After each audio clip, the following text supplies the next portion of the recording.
What's going on, everybody? Welcome to Trail Tales. My name is Kyle O'Grady. I'm a thru-hiker, a peak bagger, a huge hiking nerd. You guys know the drill. This is the show where every single Wednesday I chat with another thru-hiker, another peak bagger, or another hiking nerd about their experiences on the trail. Except for this episode is a little bit different because this week's guest has not yet actually been on the trail. Zach Cote is going to be thru-hiking the Appalachian Trail in 2020. That is this year, obviously. And this episode was a chance for him and for anyone else who is interested in thru-hiking the Appalachian Trail to basically just learn. Zach had the opportunity to just ask me, someone who has thru-hiked the Appalachian Trail in the past, as many questions as he could fit into an hour, and so that's the basis of this episode. There's a lot of episodes of Trail Tales that are more conversational and more deep. There are other episodes where it's just kind of information, and that's what this episode is. If you are planning a thru-hike of the Appalachian Trail, I think there's some really good stuff in here. Or even if you're just interested in the Appalachian Trail, I think you're going to enjoy this one. I have to give a huge shout out to Zach. Obviously, this was his idea. He's kind of the one that came up with this, so yeah, it was a lot of fun. And Zach, I really am looking forward to having you back on after you successfully complete the Appalachian Trail. So with that said, we're going to get into the episode in just a second. First of all, I want to clarify something that we talk about later on. Real quick, at one point Zach was asking me about leave no trace, and specifically how you're supposed to deal with dirty dishes. It's, to be in compliance with leave no trace, and I pretty much got it right, but there's one little detail in terms of dishwashing that I didn't really make clear, and I just want to clarify that right now so everyone knows what I was talking about. According to the Leave No Trace website, you're supposed to collect your water, carry it 200 feet away, scrape your dishes free of all food scraps, and pack those food scraps out. I got that part right. Using minimal amounts of soap, or just no soap in my opinion, scrub your dishes. I got that right too. The one part where I just wasn't super clear is this next part. Strain your food scraps and dispose of the dirty dish water by broadcasting or depositing in a cat hole 200 feet away from camp. So what I said is I just used the word dump the water away from camp, and this is basically what I meant, like the broadcast thing where you kind of broadcast it, but I just didn't make that super clear, so I just wanted to clarify that. This is coming right from the Leave No Trace website, like I said, so hopefully Zach and anybody else trying to kind of learn about Leave No Trace dishwashing, hopefully, that clears that up. With that said, we're going to get into the episode in just a second. trailtalespod@gmail.com. Send me an email and let me know what you think of the show. Please, Instagram @trailtalespod. And Patreon, of course. Shout out to Mike and shout out to James, who are my two newest Patreon supporters. If you're interested in helping out the show and getting some bonus content and being able to video chat with myself and some other wonderful folks in this community, please head over to patreon.com/trailtales. It's honestly a lot of fun. I love getting to know the listeners a little bit more personally, so yeah, please go check that out. I would really appreciate it. I think we're gonna get into it, folks, so here we go. I guess it's not really my interview with Zach, it's more like Zach's interview of me, but anyways, yeah, Zach Cote, Appalachian Trail, class of 2020.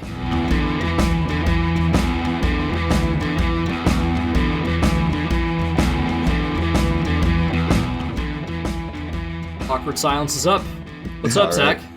How's it going, Kyle? It is, it's going pretty good, man. Thank you so much for taking the time today. Thank you for rushing out of your freaking class to get over here. Although, from our conversation before, it sounds like you weren't, really doing anything that rigorous. Class. Yeah. What was the class? Let everybody know, because this is some funny stuff. It's a class called Beer and Wine Appreciation. And so, yeah, I just had 6 wine samples, and I'm happy to be here. This might be a dumb question, but I'm assuming you have to be 21 plus to be in that class. Is that how does that work? Yeah, you do. You got to show your ID every class. Oh wow, that's pretty funny. Which it makes sense, but that's hilarious. And it's a perfect Friday evening class as well. So it would kind of suck. Freaking like 8 a.m. class on Monday, like beer and wine, or maybe it wouldn't suck. I don't know, shit. But for me, it would suck.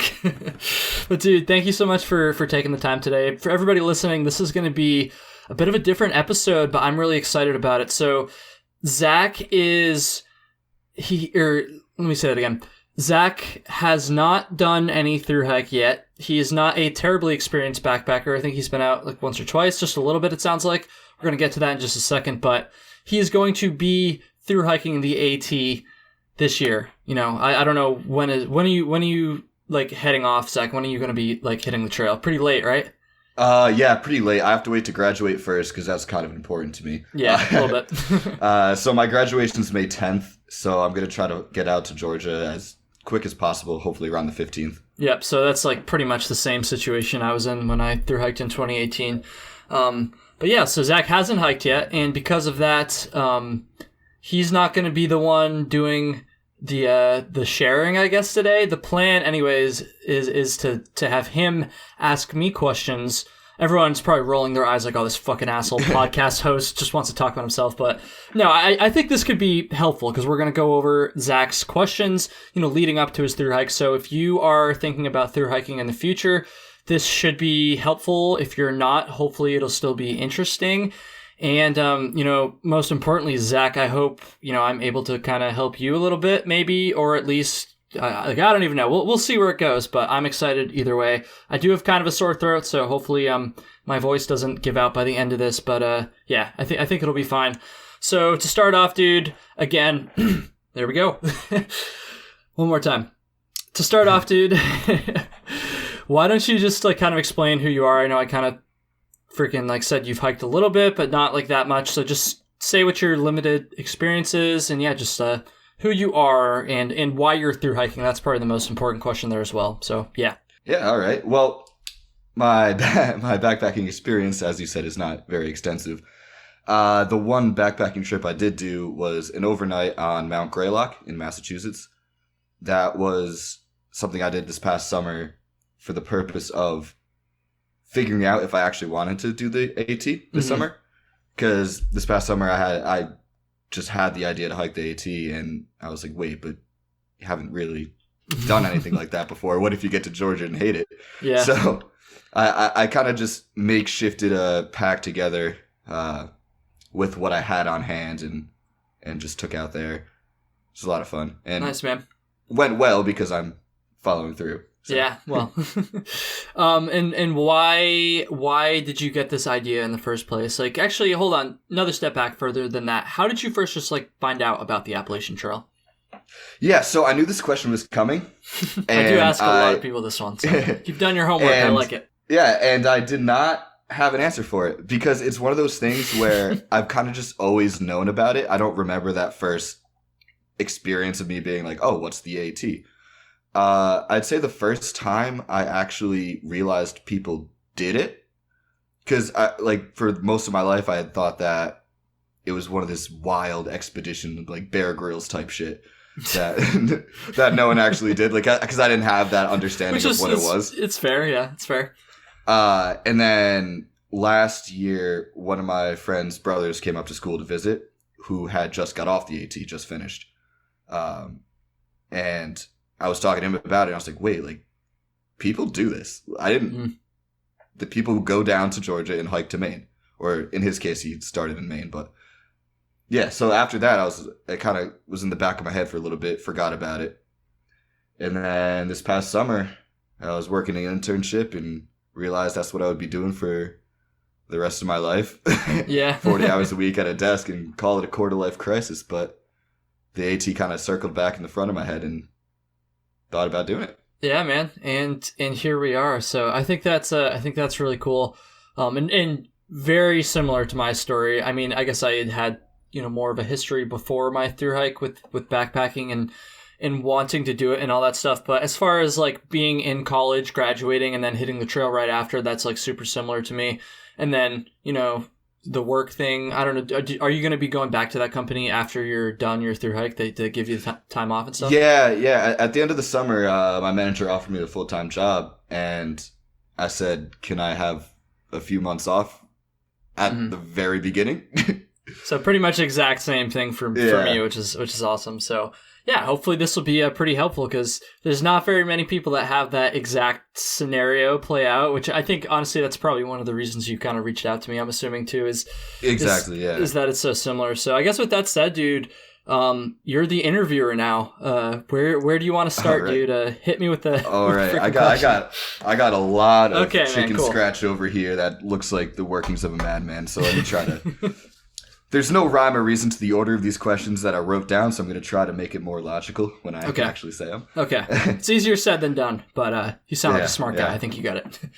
So I guess we'll start with just chronologically. So how do you, like, getting to Springer Mountain? So I looked, obviously, this isn't the first research I've done. So where is Springer Mountain now? Is that in Maine? No. So obviously I'll probably be flying into Atlanta. And then that's about, what, an hour and a half from Springer Mountain? I think so. Maybe. So how do I,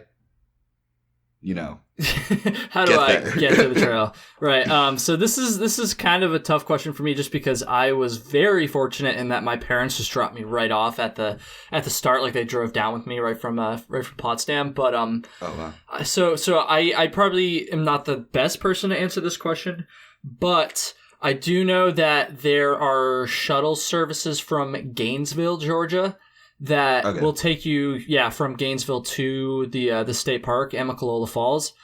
And I believe there is a train that you can take from Atlanta to Gainesville. So it's kind of a pain in the ass. There's no easy way to do it, unfortunately, from my understanding. Again, I would just say, I don't know, I'm assuming you're probably in like the Facebook groups and stuff like that. Should I be? I guess not. I shouldn't assume. Fuck. That's another like good resource, I would say. They get kind of funny too. Like people post some like stupid shit in there. It's kind of funny, but if you go in the Facebook groups, there's a small chance. I wouldn't bank on this, but maybe there's a chance that someone could like help you out in that regard as well. Probably not bring you all the way from Atlanta to the start of the trail, but something there, and there'll definitely be a lot of people talking about this same question as well. So if you go to like the Appalachian Trail 2020 Facebook group, you'll probably be able to get some more information there. I have heard, not firsthand, but I've heard just in various forums online and stuff too, that some people have taken Ubers. That sounds a little bit suspect. So I would definitely follow up with that. Anybody listening, before you don't just show up in Atlanta and expect to fucking get an Uber there. But I've heard that some people do that, or maybe at least like to Gainesville or something again. Like, I don't know. So there's options there. Unfortunately, there's just not an easy way, no I guess. But yeah, man, you'll be able to figure something out for sure. Or maybe you should just try to find someone to drive you. I was very lucky in that regard. Yeah. And on the topic of Springer, I have to know, what the fuck is up with the approach trail? I've heard so much shit about it. And like, what makes it so terrible compared to the rest of the trail? It's not, man. The reason people think it's so terrible is just because that's the start of people's hikes. And you got to remember, like, the vast majority of people who start a thru hike do not finish, and so that is the only section of the trail, or it's not the trail technically, but just for all intents and purposes, let's say it is. That's the only section that pretty much 100%, and I guess the first couple miles of the AT as well. That's the only section that 100% of everybody even trying to thru hike actually hikes. So it just gets more traffic. Therefore, there's more people to complain about it. And also, again, because it's the start, people aren't in shape, and so it just kicks their ass way more than they expect. And for instance, if you were to just drop someone starting off in the middle of any other part of the trail, they would feel that same way most likely. And I guess kind of adding on to that as well, just the fact that, like, again, a lot of the people that start the trail have never hiked before, and they just don't really know what to expect. And so that's their first like glimpse into it. And so all the bad parts of hiking, all the blisters and pain automatically get associated like to that. So it's not that bad, honestly. For someone like me, I blew up like the approach trail. It took me like a couple hours. Maybe I started at like 2 and I was up on Springer by like 5 or 6 maybe, so like it really wasn't too bad. But I met other people. I said this a couple episodes ago, but I met a couple on top of Springer that took like 3 days to hike this mountain, and that's just because the people a lot. Again, I'm not trying to generalize too much here. A lot of people that start just aren't ready and aren't in shape at all, and because of that, because that's the first section of trail they're hiking, it just like kind of like kicks their ass right from the get-go. But I really wouldn't worry about it in terms of like the whole trail. It's not that bad. That was my best theory as to what was happening, but I just had to confirm. But I mean, sometimes crazy shit happens. Like my friend Mullet Mike, for instance, who's a guest on the show a couple times, not for a while now though. He saw a bear like within a couple miles of when he started on the approach trail, which I think is fucking hilarious because I didn't see a bear for like my first like 600 miles. So he was like 3 miles in and saw a bear. So I don't know, maybe some crazy shit will happen, but for the most part, it's really not that different than any part of the trail. In fact, it's relatively flat compared to some of the shit you're going to see up in New England and New York and stuff like that. Yeah.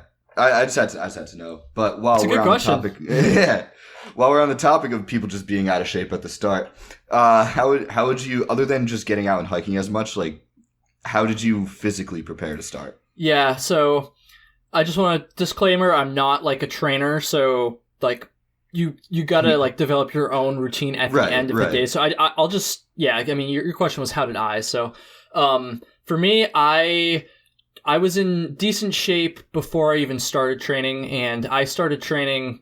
It wasn't until like March that I really kind of like shifted my focus purely to training for the thru hike. But I was in pretty decent shape before that. I had been going to the gym, and I basically like in March I just turned my attention purely towards training for the thru hike.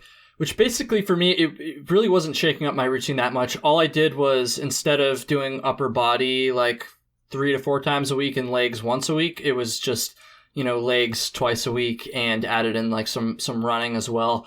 And that's really all I did. It wasn't like super intense. I was probably running like maybe 10 miles a week max, for those weeks leading up. It wasn't like I wasn't really hiking. I wasn't running up and down mountains or anything like that. It was just standard trail running in some of the trails around my campus. And I was just, doing squats and lunges and stuff like that, maybe 3 times a week, say. So yeah, I was working out like 5 to 6 times a week for maybe an hour at a time. So it wasn't like anything crazy, but just on the topic of working out, I would say, especially for you, Zach, and I'm sure you probably already know this, but you're definitely going to want to go into the trail in decent shape because you're going to be starting so late and have to make up some time at the beginning. So I would recommend anybody, it doesn't matter when you're starting, you should still go into the trail in good shape. But especially for you, Zach, definitely. Yeah, I didn't plan on rolling off the couch onto Springer Mountain. But. Yeah, which you'd be surprised. Like a lot, you're going to meet even with your late start date, you will meet people that do that, and a lot of people do that. So and I talked about this a couple episodes ago with the early riser. And like people say you can just hike yourself into shape, which is true. You can do that, and people do that every single year, and they still make it. So it's not like you absolutely have to train, but you're doing yourself a big disservice if you don't get yourself in shape.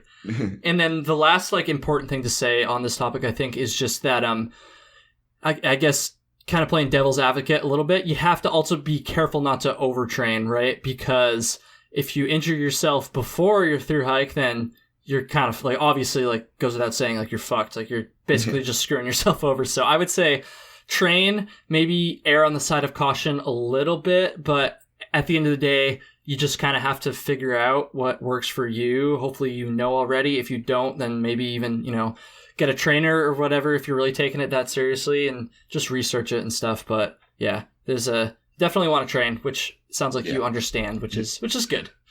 Right. So also, you mentioned my late start date a few times. I also have a hard end at the end of it because I do have a start date for a job. What's the date? So it's kind of up in the air. So right now, so it doesn't sound very hard then.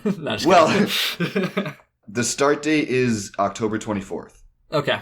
But I have to be off trail and in civilization by October 5th. Okay. To do like drug tests and start paperwork and all that stuff. And I'm also moving like 3 hours away from home. So you're going to need some time for all that shit, yeah. So I'm going to hopefully try to get off by the October 3rd or 4th, the latest. Is your job in New England? Not really. Upstate New York. Okay, so at least it's still within like a driving distance of Katahdin. So it's not like you're going out to freaking California and have to move all your shit halfway across the country. Obviously, it's still a bit of a drive, but yeah, at least it's not super far. So yeah, with this late start and relatively early finish, not super early, but like a day I do have to be done by. How would you plan? Because you were in a very similar situation. Like, how do you plan your daily miles? Because obviously you're not gonna take out a planner and write, all right, day 1 this many miles, day 2 this many miles. I'm glad you asked that question. I was like thinking about this stuff the other day, and I might have talked about this in some of the early episodes, but it's been a long time. So I was in the same exact situation, obviously, and I was very meticulous, especially for the first half of the trail, about making sure I was on pace. It kind of sucks a little bit to like have to watch your mileage like that, but obviously it's necessary. And you know, some people would say, oh, you could just flip-flop if you need more time. Obviously, that's not really a thing with you. I mean, you could, but it wouldn't really be any point if you have a hard stop anyways. It'd probably take more time. Exactly, yeah. Exactly. So what I did, and this worked very well for me, so I would definitely recommend doing this. Calculate how many miles you need to average per day in order to make it on the last possible day that you could summit on. For me, it was October 15th. Obviously, yours is a little bit less, but you know, I finished on October 1st, so same time frame. Figure out what that mileage is. For me, from May 14th to October 15th, it was like an average of 14.3 a day or something like that. So I knew I had to average that every single day. Well, not every single day. I had to average that over all the days, obviously, to make it in time. And right from the start, I would calculate that average calculate my mileage and see if I was, behind or ahead of that average every single day, pretty much. I backed off once I got further north, and I kind of realized that I was going to make it in time. But especially for the first half of my Thru-Hike, I would calculate that shit every single day. I mean, you can ask my buddy Mullet Mike, who I was hiking with. At the very beginning, you're not going to be hitting that, and you probably shouldn't be just, starting out. I'm guessing yours will be a little bit closer to 15 a day because of your... Yeah, I kind of calculated it out a little bit. So I calculated the amount of time I had miles per day, and I also factored in 10 per week, like every 7 days. And that averaged to about 16 and a half miles. Okay. Honestly, and I guess this is kind of personal preference, you'll figure out what numbers work best for you once you're actually on trail. But I wouldn't even worry about the zeros. I would just do a hard average per day. And obviously you have to factor in the zeros when you're on trail and you're calculating your mileage. I think if you really have a fire under your ass to make it in time, I think you're probably going to take less zeros than 1 a week. I wouldn't plan that out now. Like you'll figure that out once you get on trail. I wouldn't worry about it too much, but there's a good chance that'll be the case, dude. Honestly, I would just take that, say like 15-ish mileage that you have to average a day. You're going to start lower than that. You can't be doing 3 mile days for the first 2 weeks, but you probably don't want to be ripping 15s right from the start. But if you go into the trail in good shape, once you get comfortable after a week, or you'll know what time period exactly it'll be for yourself. But for me, it was about a week.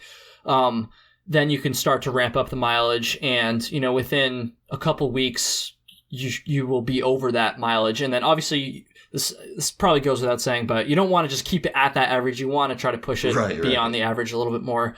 I guess maybe we were going to get into this later. I don't know what your questions are, but just a good piece of advice too would be, don't take as many zeros, but take Neros. So you're at least still chipping away. I'm sure you've heard this before. You're still going to be chipping away at the trail, and you'll still get time off. Just hike 5 or 10 miles one day. You'll still get 10 miles. You're almost at that average, anyways. The daily mileage you need to make rather, but you still get the afternoon off and the chance to rest up and all that stuff. So again, you'll figure it out, but yeah, that's how I did it. Just calculated it every single day and was very meticulous about making sure I was ahead of schedule in that regard. Yeah, sounds good, I guess. And also keeping track of those miles. So in terms of guides, you mentioned you used Gut right? I didn't use Gut but like so many people do, and it's been mentioned on the show a couple times. So like, yeah, a lot of people use Gut and honestly, I've used it like other times. I used it when I thru-hiked the long trail in 2016, and I would recommend it for sure. I don't know if that was your question, but so does that mean you used the AWOL guide, or were you just kind of out there? Yeah, okay, you got it. I used AWOL. I knew people that only had AWOL, like myself. I knew people that only had Gut. The majority of people I would say would fit into that boat. And I knew people who had both. It's honestly going to be personal preference. Right. For me, I like to have a physical map in front of me. Just like for all of my hikes before this, except for the long trail. Actually, I had a map for that one too. But I did use Gut a little bit on that one. But for most of my hikes, I've always just used a map because there's no Gut hooks for like, random trails around the Whites or the Adirondacks or whatever. And so I was just used to that. So I liked the idea of having the AWOL guide.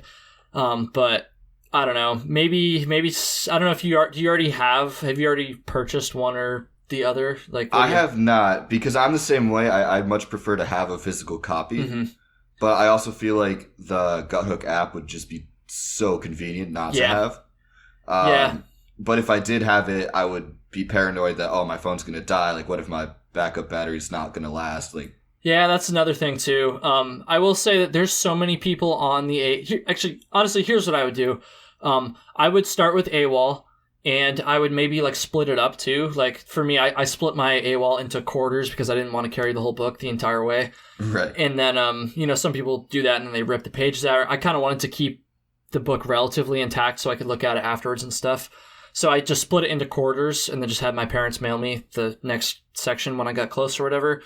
You can figure that out. But I would start with AWOL, and you'll see a lot of people around you with Gut and you'll be able to, use the app a little bit and see if you like it. And, you'll even get a lot of information from it. Honestly, like when I was hiking, pretty much everyone had Gut so even though I didn't literally have it on my phone, I was still benefiting from it. So like, you'll be able to gauge and kind of feel out pretty quickly whether or not it's something you want to invest money in. And if you're really not sure, you could always just buy like one section too. Although I guess at that point you might be kind of losing a little bit of money, because if you buy it the entire thing, it's going to be cheaper, obviously. So I don't know. I would just feel it out at first. Start with AWOL so you have something concrete. And something that's not going to rely on battery as well. And then also, I guess on that note too, you'll kind of figure out how much battery you're using and how that might, how using Gut might like factor into the phone battery as well. So yeah, I would just play it by ear like that and start with AWOL. All right, awesome. Sounds good. I've heard a few different things on this topic with in terms of following the actual trail. So one of the good things about Gut is that it's GPS, so you can actually physically see where you are. So I've heard some sections of the AT are perfectly blazed, no issue. A blind person could follow it. I've also heard other sections are pretty hard to follow. Like they're not very well upkept in terms of blazes. So how would you kind of try to navigate that? Yeah, I wouldn't worry about it at all. Okay. On other trails, that's not the case. But on the AT, I never got lost a single time. Like it wasn't even close. In fact, I've never been lost anywhere. But that's just me bragging at this point. Look at you, man. I know, fucking badass over here. No, and actually, that is kind of important that I said that too, because maybe I just have a tact for staying on trail, because I did know of people who got like quote lost and.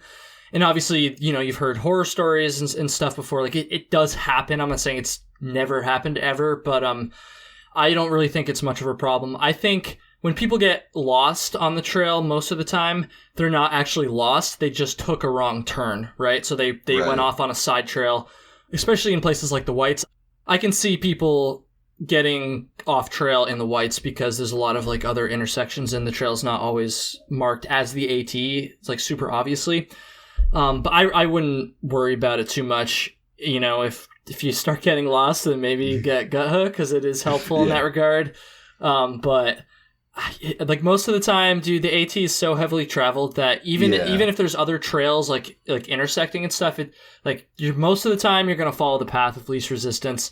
And most of the trail is pretty damn well blazed as well. I don't recall any times where I was like concerned about being off the trail because I wasn't sick. Actually, maybe a couple times, but I was always on the trail, so it worked out. So I don't know. I really wouldn't worry about that too much. Yeah, I wasn't too concerned. I'm usually pretty good at getting my bearings. When I'm out. But again, it's also tough for me to like give a super fair answer to that question because, like I said, because you're a legend. You're the great. Oh my god. Am I just coming across as like a total prick? No, you're fine.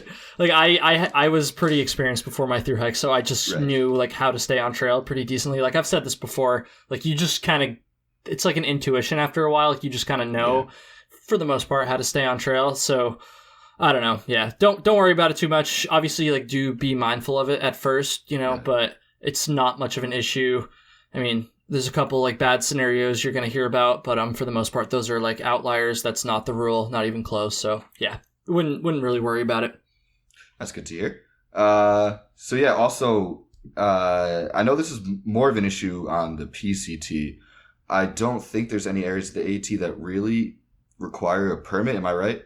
I mean, technically no, but pretty much, yeah. It's nothing close to it's not like any permits where you have to apply ahead of time and you have to like do all this stuff and, there's a waiting list and any of that stuff.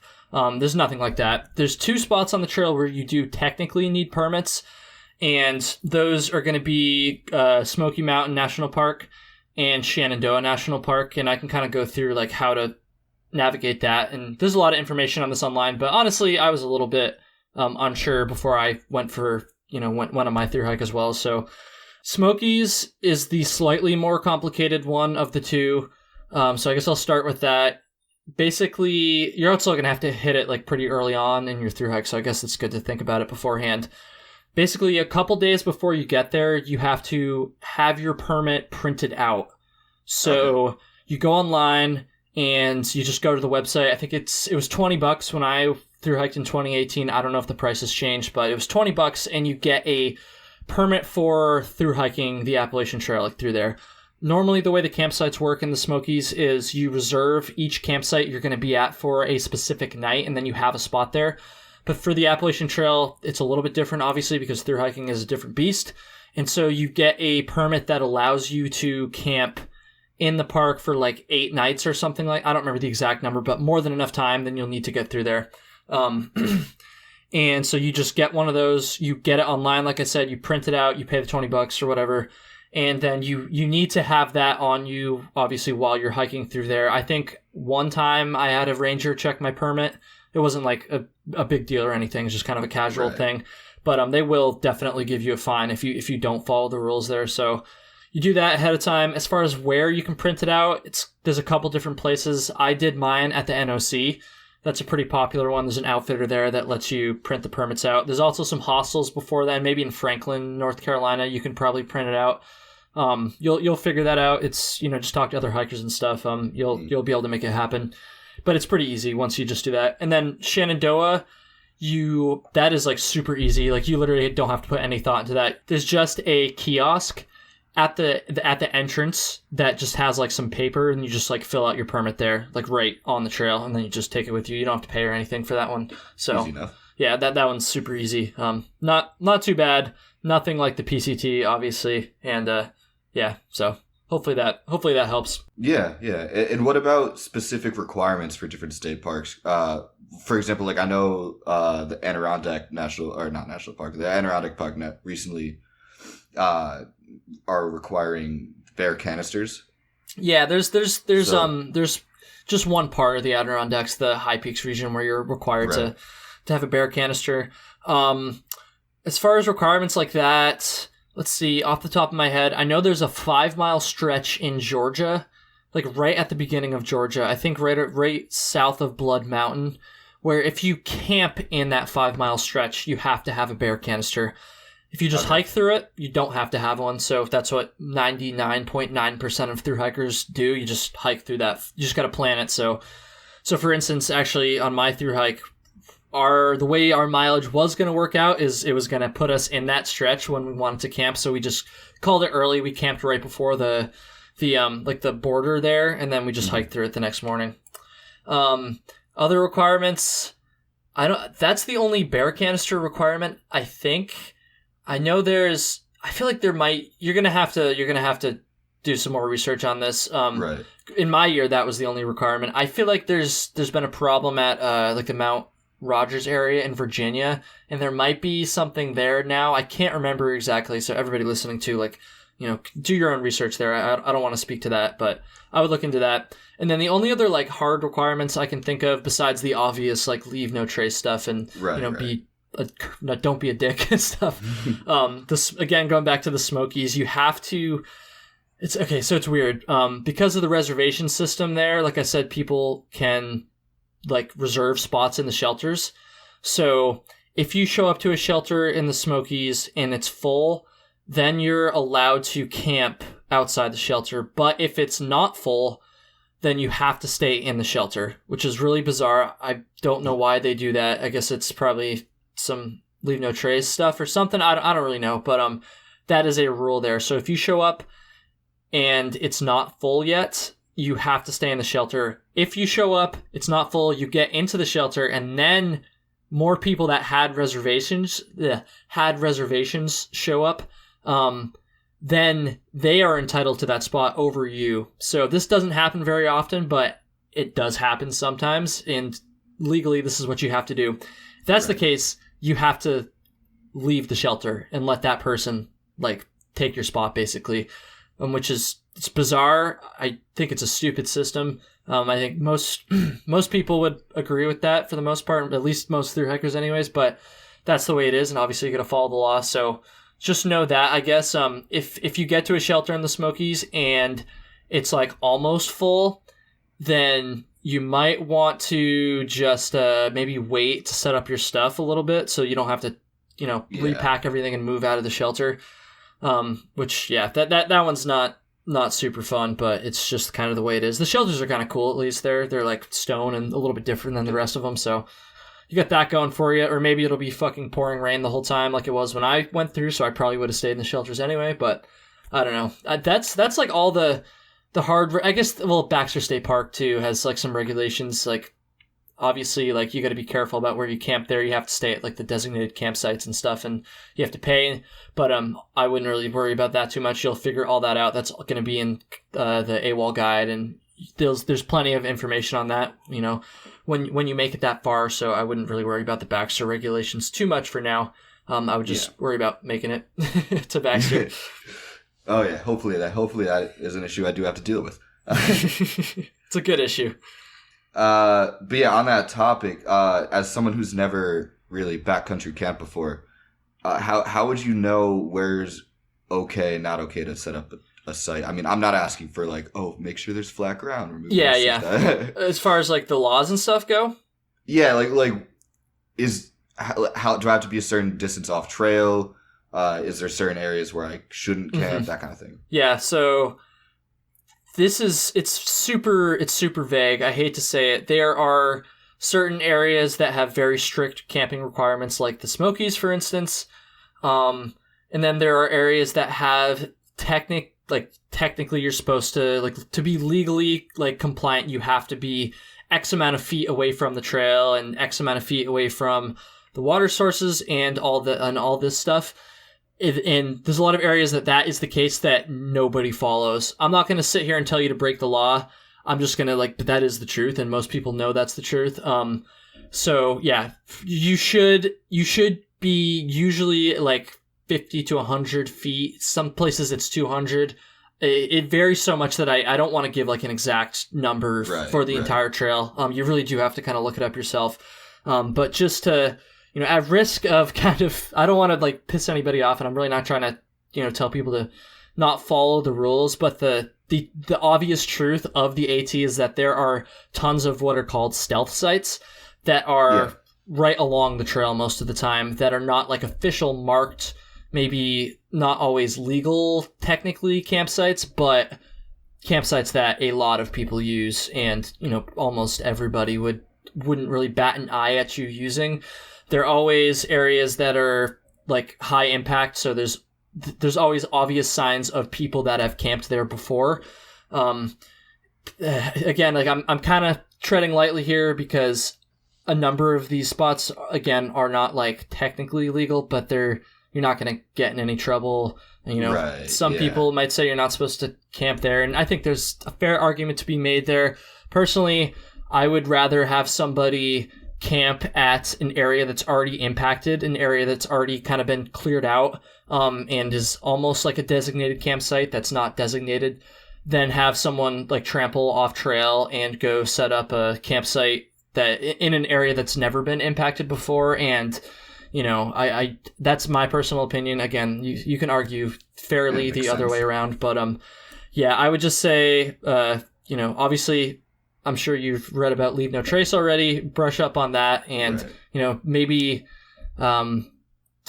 don't camp on the trail. That's probably good to say. Like, don't camp in the middle of the trail. And that sounds obvious, but my fucking dumbass did this a couple times when I was like a kid and like first getting into hiking. Like, Set that hammock across the trail. I literally did that in the Whites one time. I woke up at like 6 a.m. to someone ducking under my hammock and immediately realized how fucking stupid of an idea that was. So don't do that. Don't be like 16-year-old Kyle. And don't build fire rings either. I'll say that. That's kind of straying a little bit, but there's enough fire rings already. Like, don't be going around fucking building fire rings. And I don't know. I kind of went off on a tangent there. Did that answer your question? Is there anything else you want me to clarify in that regard? No, that was what I was looking for. And I'm sure there's probably some more stuff too that like I left out there because like as you can probably tell, I could ramble about this stuff for a while. But Yeah. just use common sense. And again, this is going to be one of those things that you're going to figure out pretty quickly once you get out there, just based off of what other people are doing and what other people are saying. I feel like a majority of the things I can ask right now. And not that there's anything wrong with talking about that stuff now, but right. just kind of take a lot of this stuff with a grain of salt for everybody listening as well. If you're going to be through hiking too, because I mean, obviously, like camping rules aren't going to be personal because you have to follow the rules and stuff, but some of the stuff is going to be like kind of personal as well. And I think I'm kind of trying to make that obvious in my answers, but you know, yeah, you'll figure that stuff out. I tried not to make the questions too tailored to just me. Okay. Hey, I mean, it's your episode, dude. So I don't mind. All right. But yeah, also kind of on that Leave No Trace track. So what would you say or recommend for just basic hygiene in terms of like cooking and washing out pots and things? Obviously, you're not going to want to, you know, leave stuff lying around on the trail. Yeah, definitely not. Just try to eat everything, honestly. Oh, that's not an issue for me, trust me. Yeah, I mean, there's going to be people... Sorry. Sorry. I mean, in terms of like washing, yeah. keeping like the pots clean and exactly. So, there's gonna be some people. I might be catching some slack for this episode, dude. Honestly, but I'm just gonna like tell you the truth. Basically, there's a lot of people out there that just kind of, you know, they'll eat most of their food. It's not like they're not gonna go like dump a freaking pot of pasta on the ground because they don't want to eat it. Right? They'll scrape their pot clean. And then they'll put a little bit of water into it, step into an area that's away from where people are camping, maybe just swish the water around a little bit and then just kind of dump the water. So it's not even like they're dumping like food into the woods. It's just kind of like, but like it's just like kind of like watery, you know, like dish water-ish like kind of thing. That's what most people do. There's going to be some people out there that tell you that that's not okay. Like I've heard people say you're supposed to drink that like water, that like watery mess afterwards. I will say that I'm sure people have done it. I never saw anybody doing this. I never saw anybody that had a problem with someone, you know, just dumping the dishwater somewhere away from where people are camping, obviously. If there's any food scraps left, obviously you're going to want to just pack that stuff out or just eat it. Like it sounds like that won't be a problem for you, which is good. Yeah. So that's what I'll say about that. It's tricky because, like I said, like I know someone out there is gonna think that's wrong, and I want to be totally clear. I'm not telling people to fucking dump food in the woods. That's not what you're supposed to do. That's a bad fucking idea, and very disrespectful as well. But again, like I'm just gonna be honest. That's the dishwashing thing is what most people do. And in fact, there's actually a couple spots in Vermont and in the Whites where they actually have dishwashing like little stations. So you basically it's basically just like I'm trying to describe this, like a mesh, like a metal mesh And then there's like some like rocks below it or whatever, and you're supposed to, rinse out your pot and then dump the water on top of this mesh. And so all the water goes through, but the food scraps that might have been left will stay to the mesh, and then you can scrape them up and pack them out. So definitely use those if they're around. And again, this kind of goes back to what I was saying earlier. Like, if you don't have access to those, which is going to be most of the time, just try to have 0 food scraps in your pot, and then just kind of like rinse it out maybe. But I don't know. Someone might give me some slack for that, but that's what most people do. I will say I've also never seen any like negative impact of this. I've never once been like, oh, someone's dishwater's over there. That's like, that's, I don't think it's much of an issue, but yeah, we'll see. We'll see. Yeah. So what did you eat? I know you love your Knorr pasta sides and pepperoni. Is there any... Well, I don't love them, but I on the trail I did, I guess, yeah. Yeah, dude, it was mostly... I feel like food is very rarely a conversation topic on this show, which is interesting. It's very important to me. Maybe I should have like a whole food episode, honestly. I'm just kind of surprised I haven't done that yet. Food, so I would eat, yeah, like the Knorr sides, like you just said there. The rice sides in particular, I've done the pasta ones as well. And then I would just throw a bunch of pepperoni in there, a bunch of olive oil to get those extra calories. And you're also supposed to cook the sides with like some sort of oil or butter or whatever, so that kind of works for that.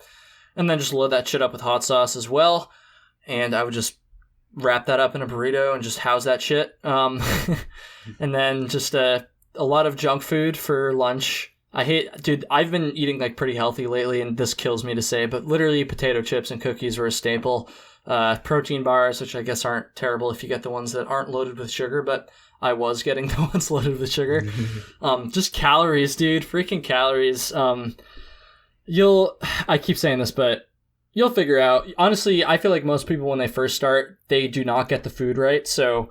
Don't be surprised if your appetite is kind of weird at first, and if there's a lot of shit you don't feel like eating. So yeah, I mean, obviously calorie intake's important because you need that energy, but I very rarely have heard anyone talking about more of like health concerns. Like, how do you not get scurvy? I haven't heard a single vegetable mentioned. Yeah, I mean it's tough to eat vegetables because they just don't hold their calories.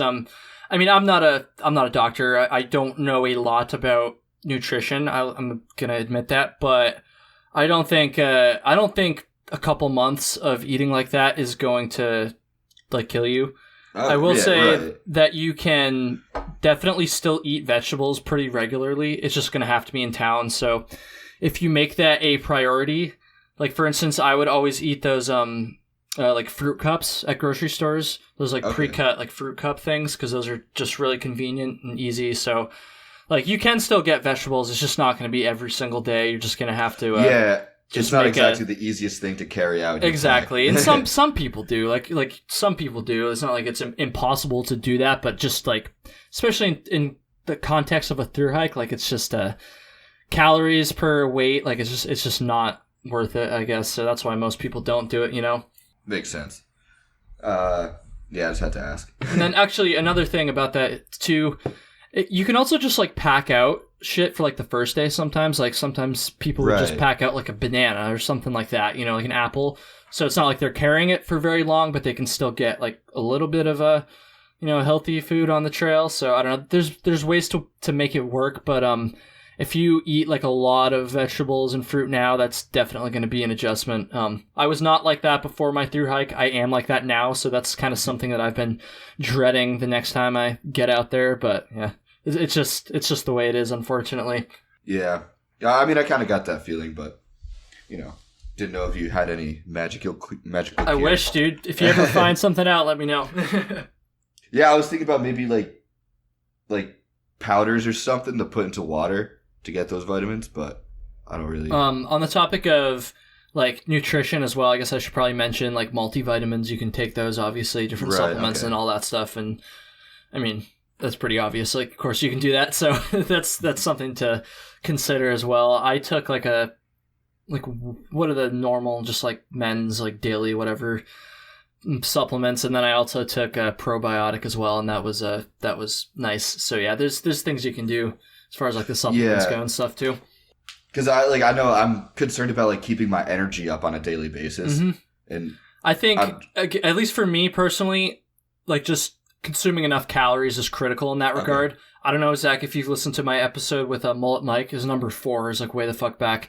Oh, of course. He talked about how he, like, the reason he thinks he wasn't able to complete the trail, even though he was so close, was because he wasn't eating enough. So, like, energy-wise, getting calories is hugely important, and just eating in town a lot, too. Like, getting, like, absurd amounts of calories in town is really important because... Honestly, one of the things I'm looking the most forward to is getting into the town. Oh, yeah.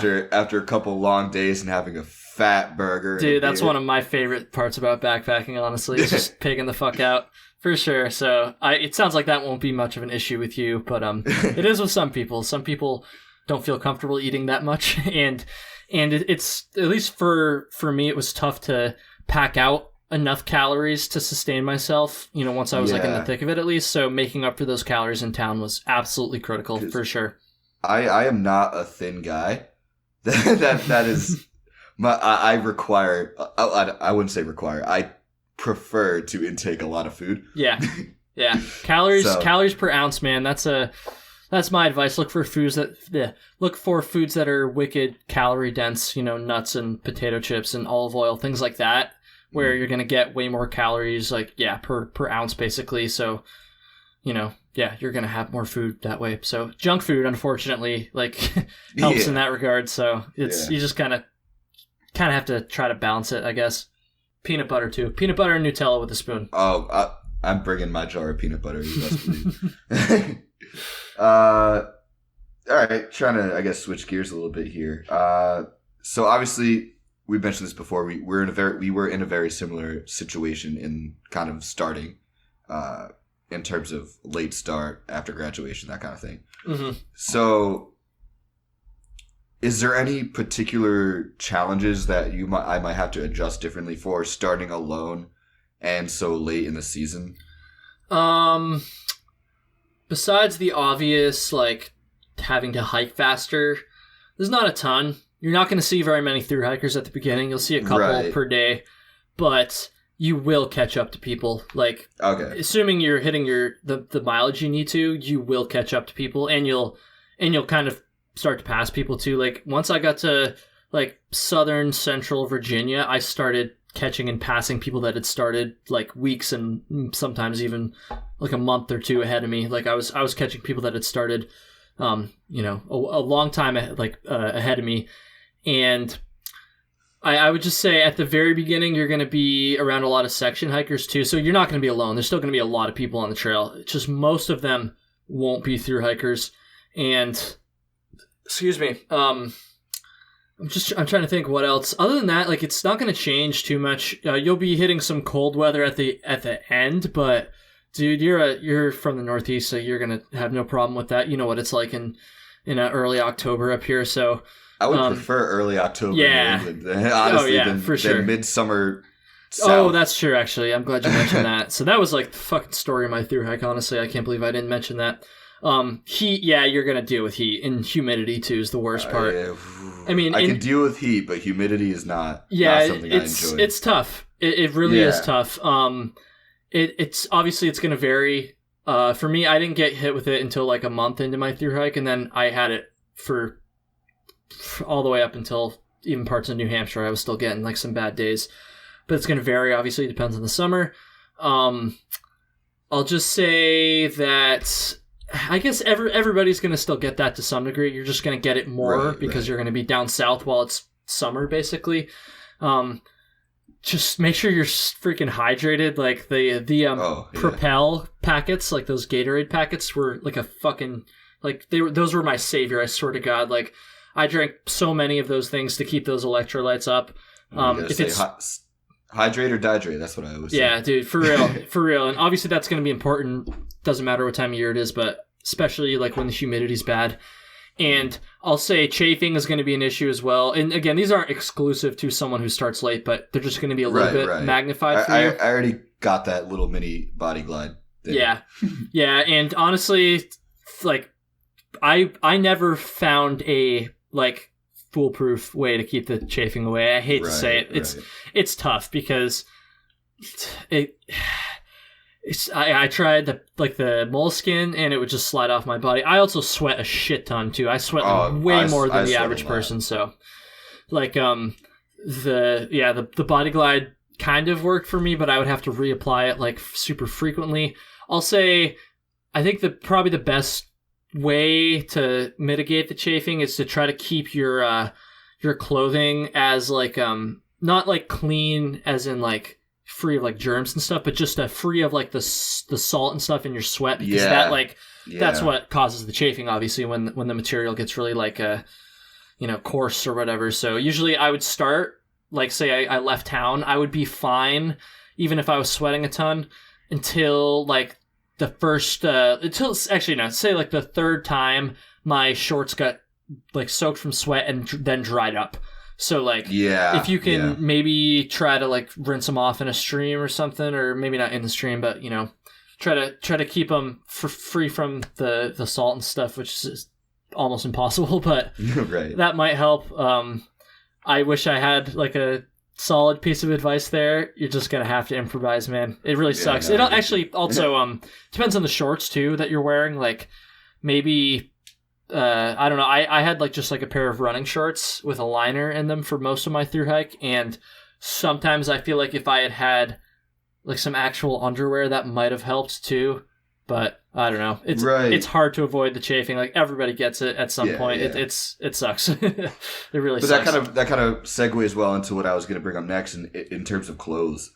So I've heard a few different theories, not theories, but strategies, I guess, in terms of what clothes to bring. I've heard people say bring a pair to hiking, bring a set of clothes to hiking, bring a set to sleep in. I've also heard bring 2 pairs to hike in so you can alternate them and a pair to sleep in, all these different things. So I guess what I'm asking is, like, what did you do and how did it work out for you in terms of rotating? Yeah. So I had 1 pair to hike in and 1 pair to sleep in. And that's what I feel like that's what most people did. Some, with some slight variations. Pretty rare that I would find someone who only had 1 set of clothes, but people do it for sure.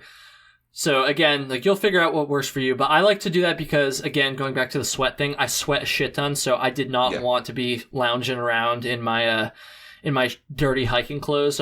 It also helps too to have a clean pair of clothes to sleep in. Just like, first of all, morale wise, like at the end of the day, you can feel like even if your body is gross and sweaty, like the sweat will dry eventually. You'll still be gross, but putting on relatively clean clothes feels good, and it definitely is a morale booster. And then also it just helps keep your your sleeping bag and your tent or whatever hammock cleaner too. So it won't wear out as quickly or be as grimy. So I had a long sleeve like fleece and a pair of like leggings that were my like second pair of clothing. And even when it was hot, like even during the summer, I had that. I found for me personally, I definitely could have gotten away with a pair of shorts and just another short sleeve t-shirt as well for the sleep clothes and maybe saved a couple ounces. But I liked having the majority of my skin covered for when I was sleeping, because my legs would get like super sweaty and sticky. Then they would like stick together while I was sleeping, and it just felt gross. So having like some like cloth between the skin was nice. But again, maybe start with something like that, and you'll figure out pretty quickly what works for you and what doesn't.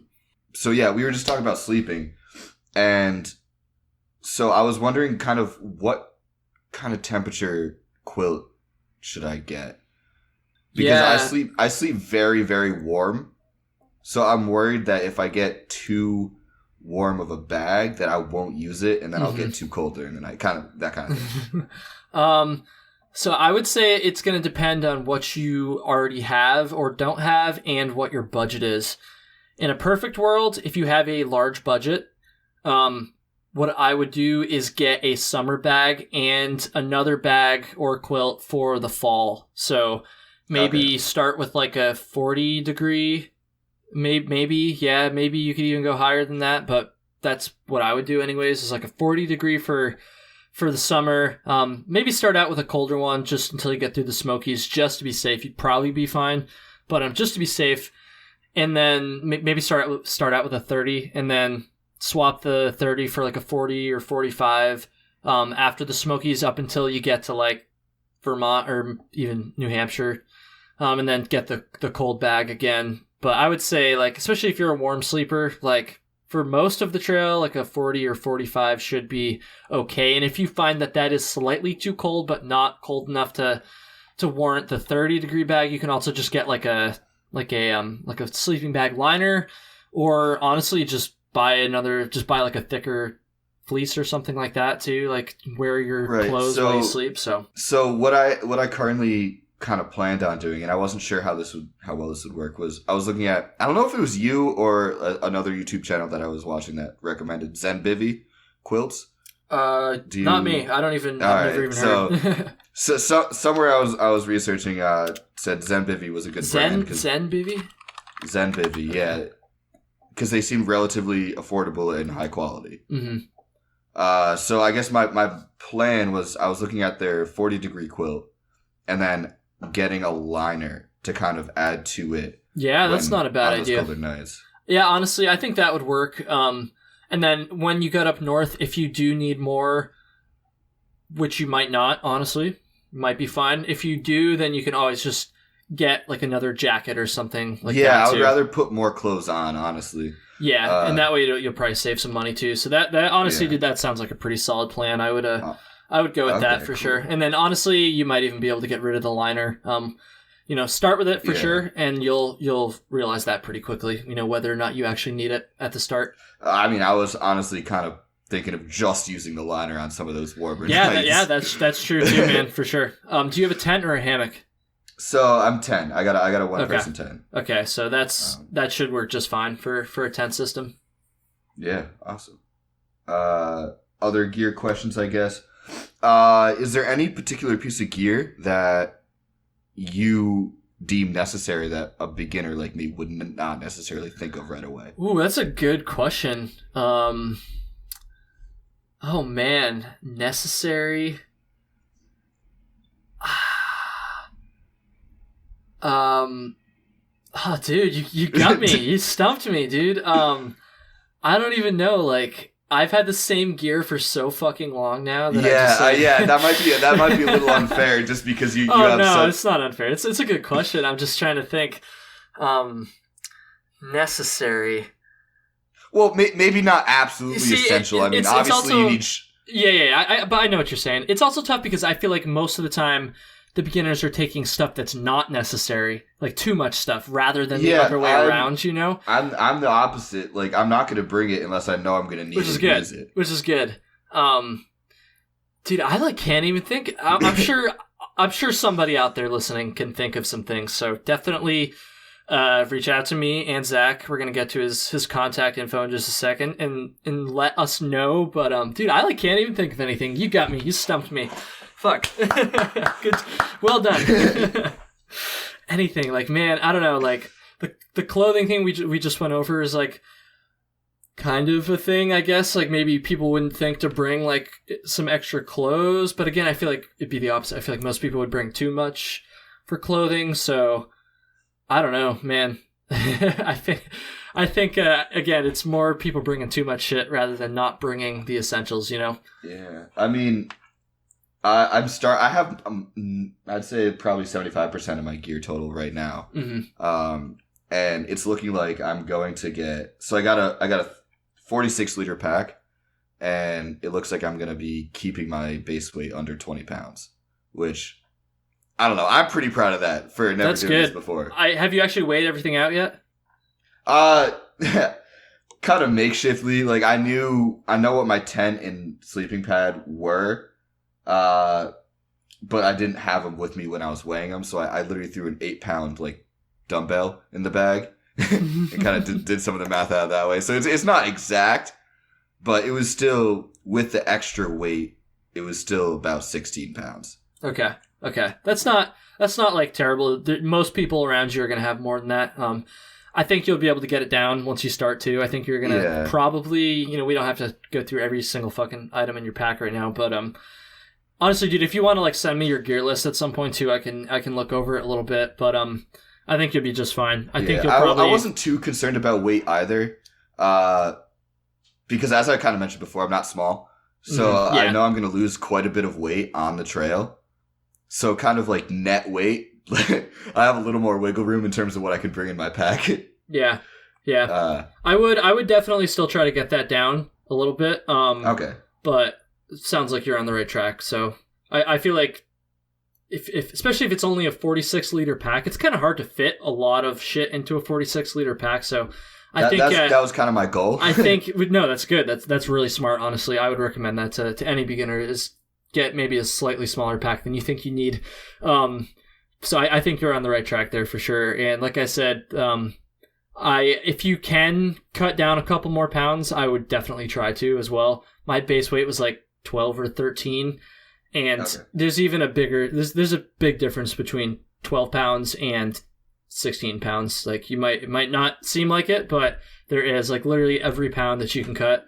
I would definitely go for. I'm not going to sit here and tell you that it's like the most important thing ever because people finish with heavy packs. But I do think it's important, especially if you're going to be moving quick from the start, like just as far as not injuring yourself and not having a fucking miserable time. Again, I don't talk about gear very much on the show, but I highly recommend people try to get their weight as light as they possibly can. This past summer, I worked with someone who did the PCT last year, and he's also in college, so he did it between semesters, like over the summer.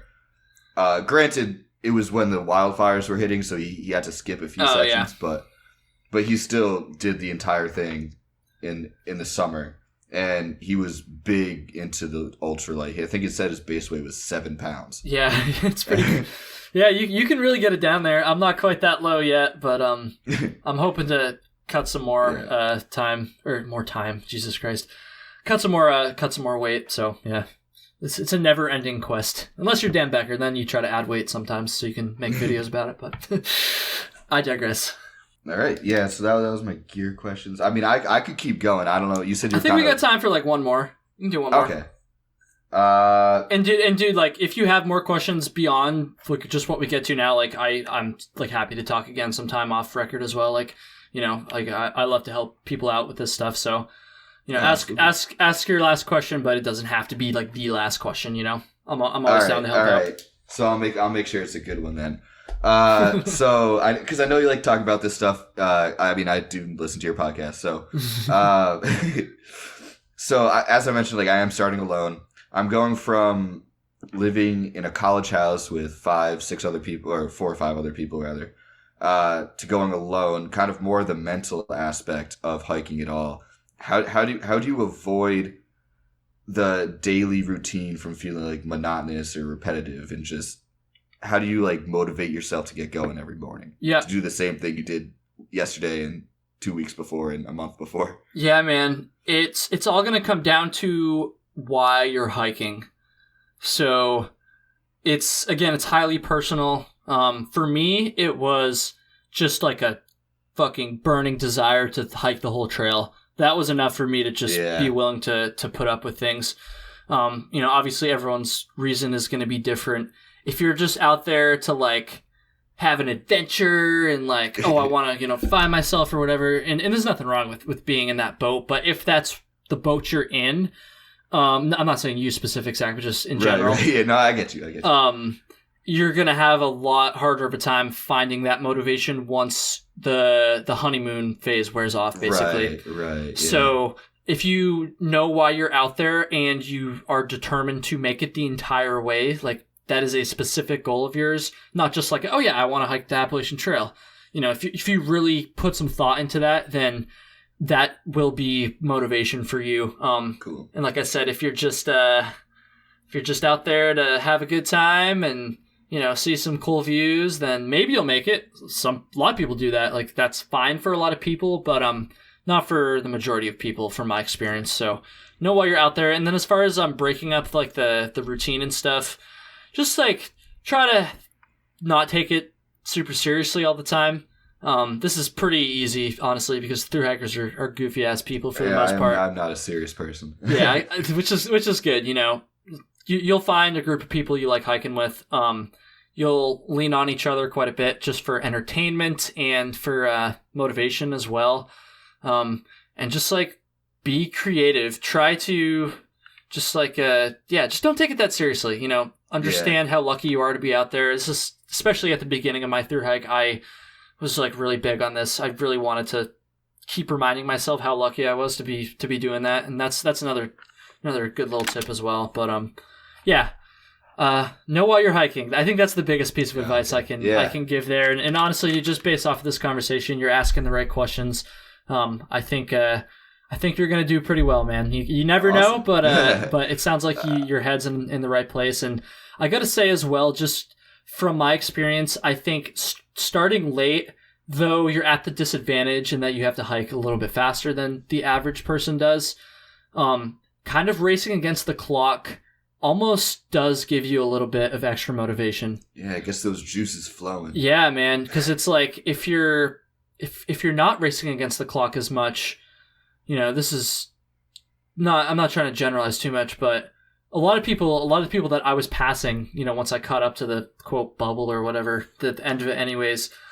I feel like they had just been kind of lollygagging. They were just out there having fun, and they weren't worried about time. And then the next thing they knew, all of a sudden, they kind of did have to worry about time. And then at that point, they just didn't. That they hadn't really adjusted to that. They hadn't had to deal with that, and so they just ended up quitting and or you know, just kind of yell blazing and fucking around or whatever. So honestly, the fact that you're starting late can be somewhat of an advantage if you kind of view it that way and if you treat it that way. So honestly, that's one thing I wish I had known going into my thru hike, because at first I was very, I don't want to say stressed out. I was on a fucking vacation at the end of the day, but like, you know, like it was a little bit of a hindrance to my enjoyment, and just like, yeah, you're going to have to push yourself a little bit more than you might want to sometimes, but if you try to look at it as like an extra challenge and extra motivation, I think that's the biggest part of what I'm saying here. It can actually be an advantage. So yeah, dude, I think you're gonna do great, and thank you so much for doing this. I apologize again about the stupid email. Not even email. My stupid timing issues. I'm not very good with that stuff. It's honestly a fucking miracle I get these out every single week, because you're not the first person I've had trouble scheduling with, unfortunately, and it's always been my fault. So I apologize, but I'm really stoked that we were able to do this. And I appreciate it. Why don't you go ahead and give like your, if you want to, your social media and where people can go follow you, because people have been asking me to do like a trail correspondence-esque thing on the show for a while now, and I've wanted to. I just never have, because I'm stupid, I guess. But I don't know. Like, what's your like Instagram and stuff? Where can people go and like cheer you on, follow you, and all that stuff? So I actually made a hiking Instagram for that purpose, mostly just for like myself to like track it, kind of. Mm-hmm. So more so than just a collection of pictures on my phone, but to actually, you know, get some captions out there with it. Sure, man. So that Instagram is Hike Out Zach. So it's, you know, Hike Out ZACK. Spell my name. It's kind of an homage to my sailing team, because hiking out is a sailing thing. I don't know anything about sailing. Hiking out is a sailing thing? That sounds like a hiking thing. I didn't either. Hike out, yeah. So that's my Instagram, and that's kind of the only hiking thing I have.